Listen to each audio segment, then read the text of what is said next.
নমস্কার বন্ধুরা, রুচির কিচেনে সবাইকে স্বাগত জানাই।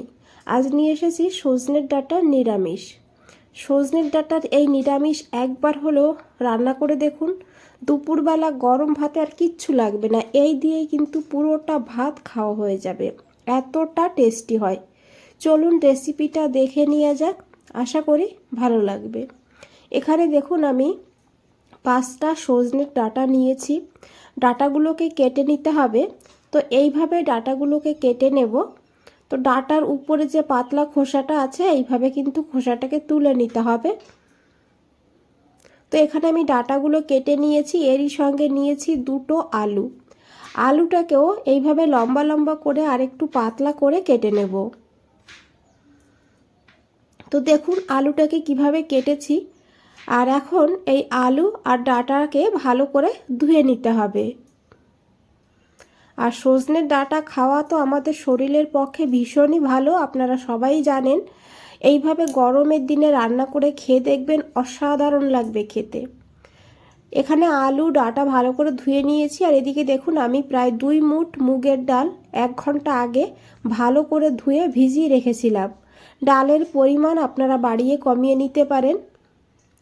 এদিকে একটা মিক্সচার গ্রাইন্ডার নিয়েছি, এই গ্রাইন্ডারের মধ্যে ডালগুলোকে দিয়ে দিয়েছি। তবে আমি কিন্তু এখানে জল দেব না, জল ছাড়াই ডালটাকে বেটে নেব। কারণ অনেক সময় ডালটা ভিজানো হয়েছে, সেই কারণে ডালের মধ্যেও কিন্তু জল আছে। তো সেই জলে ডাল বাটা হয়ে গিয়েছে। দেখুন একদম মিহি করে ডালটাকে বেটে নিয়েছি। আর ডালের মধ্যে একটা কাঁচা লঙ্কা আর অল্প করে একটু আদা দিয়েছিলাম, এতে ফ্লেভারটা খুব ভালো হয়। এইভাবে ডালটাকে বেটে নিতে হবে। আর ডালটাকে একটা বোলের মধ্যে নিয়ে নিয়েছি। এখন নিয়েছি পরিমাণ মতন লবণ, তার সঙ্গে অল্প করে একটু কালো জিরে নিয়েছি।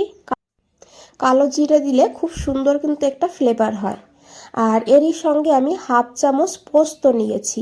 এই বড়ার মধ্যে পোস্ত একটু দিয়ে দেখবেন দারুণ সুন্দর এই বড়াগুলো তৈরি হয়, খেতেও ভীষণই টেস্টি হয়। এদিকে দেখুন আমি সামান্য একটু হলুদের গুঁড়ো দিয়েছি। আর এখন হাত দিয়ে ডালটাকে ভালো করে ফেটিয়ে নিতে হবে। এইভাবে ডালটাকে ভালো করে ফেটিয়ে নিতে হবে। ডালটা যত ভালো করে ফেটিয়ে নেবেন বড়াগুলো ততটাই নরম হবে আর ভেতরে ফাঁপা হবে। আর ভেতরে ফাঁপা হলে ঝোলটা ঢুকবে, একদম রসালো হবে, বড়াগুলো খেতেও দুর্দান্ত হবে। তো দেখুন বন্ধুরা, আমি প্রায় এখানে 2 মিনিট ডালটাকে ফেটিয়ে নিয়েছি। আর ডালটা কিন্তু আগের থেকে অনেকটা হালকা হয়ে গিয়েছে। এইভাবে ডালটাকে ফেটিয়ে নিতে হবে। আশা করি আপনারা দেখে বুঝতে পেরেছেন।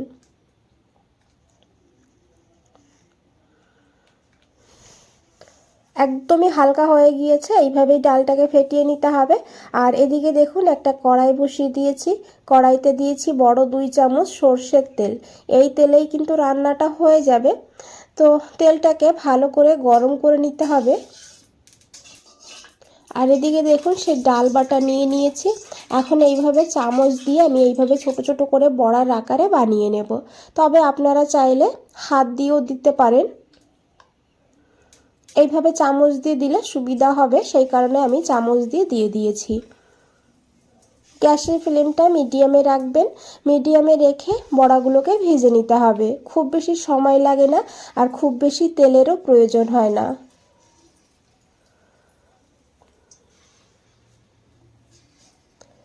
তো দেখুন এখানে যতটা এসেছে আমি দিয়ে দিয়েছি। একবার খুব বেশি দিলে ভেঙে যেতে পারে, সেই কারণে আমি এই কটাই দিয়েছি। এখন এগুলোকে উল্টে দিতে হবে। নিচের সাইডটা যেহেতু ভাজা হয়ে গিয়েছে দেখে বুঝতেই পেরেছেন। আর বন্ধুরা আশা করি দেখে বুঝতেই পেরেছেন বড়াগুলো কতটা ফুলেছে এখনই। তো এইভাবে বড়াগুলোকে উল্টে পাল্টে ভেজে নিতে হবে। বড়াগুলো এখানে ভাজা হয়ে গিয়েছে, এখন এগুলোকে তুলে নিতে হবে।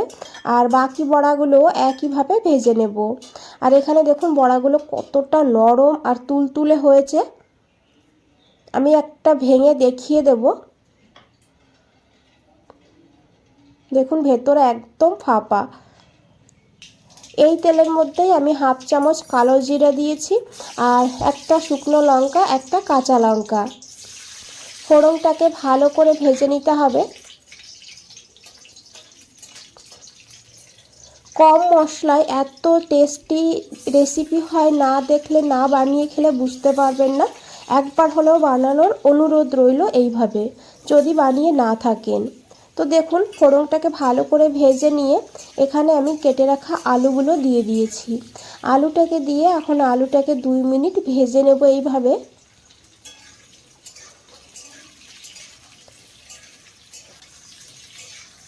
তো দেখুন বন্ধুরা, এখানে আলু ভাজা হয়ে গিয়েছে। একদম লাল করে ভাজবো না, এইভাবে হালকা করেই ভেজে নেব। আর তারপরে এখানে ডাঁটাগুলো দিয়ে দিয়েছি, আর ডাঁটাকে দিয়েও 2 মিনিট ভেজে নেব। সজনের ডাঁটা কিন্তু খুব বেশি ভাজে না, খুব বেশি ভাজা হয়ে গেলে এর ভেতরে যে জুসটা আছে সেই জুসটা কিন্তু শুকিয়ে যায়, খেতে ভালো লাগে না। তাই হালকা করেই ডাঁটাগুলোকে ভেজে নিতে হবে। এখন আমি ঢাকা দিয়ে দেব লো ফ্লেমে 2 মিনিটের জন্য, এতে সবজিটা একটু নরম হয়ে যাবে। 2 মিনিট পর ঢাকনাটা খুলে নিয়ে একবার খুব ভালো করে নাড়াচাড়া করে নিতে হবে। এখন এখানে দেব আদা কাঁচা লঙ্কা বাটা। এখানে আমি 1/2 ইঞ্চি আদা আর 2টো কাঁচা লঙ্কা একটু জল দিয়ে বেটে নিয়েছি। এখন খুব ভালো করে মিশিয়ে নেব, তারপরে ঢাকা দিয়ে দেবো। যেহেতু আদা বাটা দিয়েছি খুব ছিটাচ্ছে, সেই কারণে ঢেকে রেখে দেবো কিছু সময়। ছিটানো বন্ধ হয়ে গেলে তখন ঢাকনাটা খুলে নিতে হবে, আর আদাটাকে একটু ভাজা ভাজা করে নিতে হবে।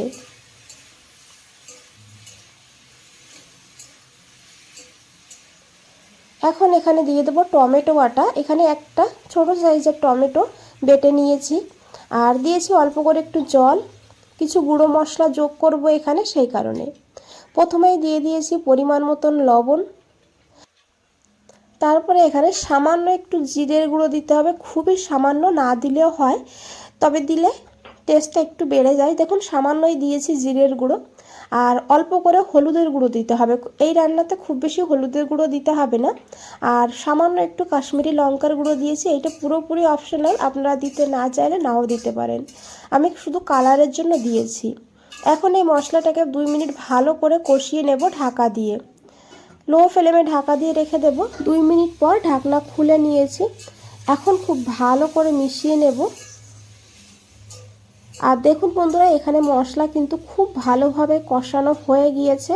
এইভাবে মশলাটাকে ভালো করে কষিয়ে নিতে হবে, এতে সবজিও সিদ্ধ হয়ে যাবে, আবার কিন্তু মশলাও কষানো হয়ে যাবে, রান্নাটা খুব তাড়াতাড়ি হয়েও যাবে। এখন এখানে পরিমাণ মতন জল দিতে হবে।